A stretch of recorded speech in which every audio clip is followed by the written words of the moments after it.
গতকালই সন্দেশখালীর পরিস্থিতি খতিয়ে দেখতে সন্দেশখালী পৌঁছে গিয়েছিলেন রাজ্য পুলিশের ডিজি রাজীব কুমার এবং দিনের পর রাতেও দেখা গেল অ্যাকশন। ডিজির সঙ্গে ছিলেন এডিজি দক্ষিণবঙ্গ। ইতিমধ্যেই সন্দেশখালী ছেড়ে কলকাতার উদ্দেশ্যে রওনা দিয়েছেন রাজ্য পুলিশের ডিজি রাজীব কুমার, এমনটাই সূত্র মারফত খবর পাওয়া যাচ্ছে।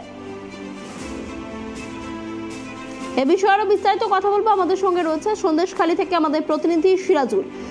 দেখো, যেমনটা জানা যাচ্ছে গতকাল দিনের পর রাতেও অ্যাকশন নিয়েছেন ডিজি রাজীব কুমার, আর তারপর ইতিমধ্যেই তিনি কলকাতার উদ্দেশ্যে রওনা দিয়েছেন বলে জানা গেছে।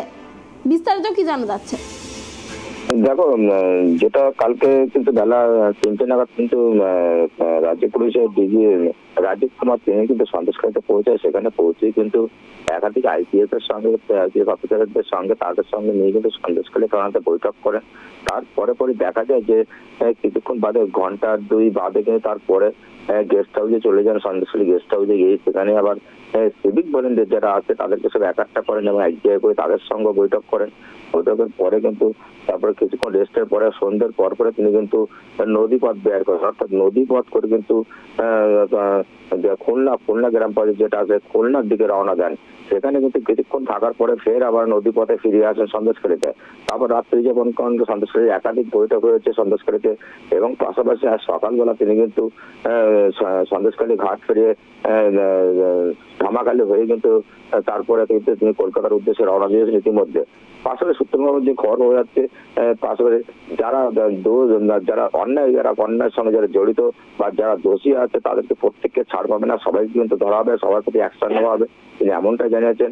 পাশাপাশি জানিয়েছেন যে সে এলাকার মানুষ যার যে অভিযোগ আছে সবাই অভিযোগ জমা করুক, পুলিশের উপর আস্থা রাখুক, পুলিশের উপর ভরসা রাখুক, এমনটা তিনি জানিয়েছেন। পাশাপাশি এখন সকালে কিন্তু দেখা যাচ্ছে কলকাতা থেকে বেশ কিছু পুলিশ বাহিনী তারা সন্দেশখালীতে কিন্তু মোতায়েন করা হয়েছে সন্দেশখালী এলাকায় এবং ধামাখালী এলাকাতে। পাশাপাশি কিন্তু মালঞ্চ বাজার এলাকায় বেশ কিছু পুলিশ বাহিনী কিন্তু মোতায়েন করা হয়েছে ইতিমধ্যে। এখন কি কারণে যে আদিত্য পুলিশ বাহিনী মোতায়েন করা হয়েছে সেটা নিয়ে কিন্তু পরে জানতে পারবো কেন এত পুলিশ মোতায়েন করা হলো, সেটা নিয়ে সবকে ধন্দে আছে। পাশাপাশি ডিজি রাজীব কুমার তিনি কিন্তু চলে যাওয়ার পরে কিন্তু পুলিশ মোতায়েন হয়েছে, বিভিন্ন জায়গায় মোতায়েন করা হচ্ছে। এখন আমাদের চোখ থাকবে সেই দিকে যে আগামী পর্বে সামনের যা সময় আসছে সেটা কোন পর্যায়ে যাচ্ছে বা কি পরিস্থিতি ঘটছে, সব দিকটা নজর থাকবে আমাদের ট্রাইব টিভি ক্যামেরা। অনেক ধন্যবাদ সিরাজুল আমাদের সঙ্গে থাকার জন্য।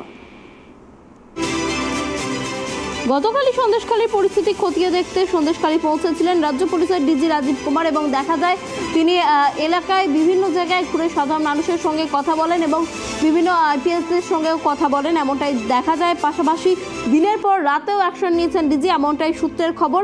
পাশাপাশি ডিজির সঙ্গে রয়েছেন এডিজি দক্ষিণবঙ্গ। ইতিমধ্যেই সন্দেশখালী ছেড়ে কলকাতার উদ্দেশ্যে রওনা দিয়েছেন রাজ্য পুলিশের ডিজি রাজীব কুমার। যেমনটা জানা গেল তিনি বলেছেন যে যারা দোষ করেছে কেউ পার পাবে না, সকলের বিরুদ্ধে অ্যাকশন নেওয়া হবে, এমনটাই আশ্বাস দিয়েছেন রাজ্য পুলিশের ডিজি রাজীব কুমার।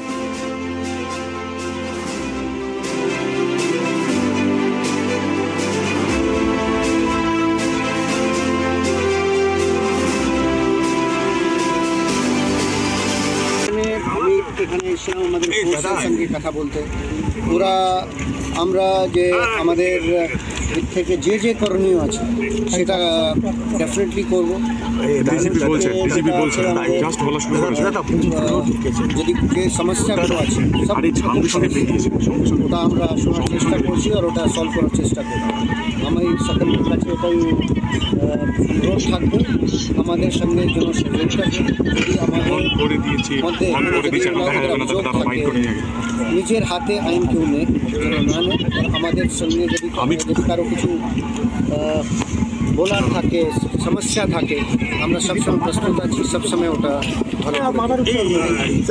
আমি এখানে এসেছিলাম আমাদের ফোর্সের সঙ্গে কথা বলতে। ওরা আমরা যে আমাদের দিক থেকে যে করণীয় আছে সেটা ডেফিনেটলি করবো। যদি যে সমস্যাগুলো আছে ওটা আমরা শোনার চেষ্টা করছি আর ওটা সলভ করার চেষ্টা করব।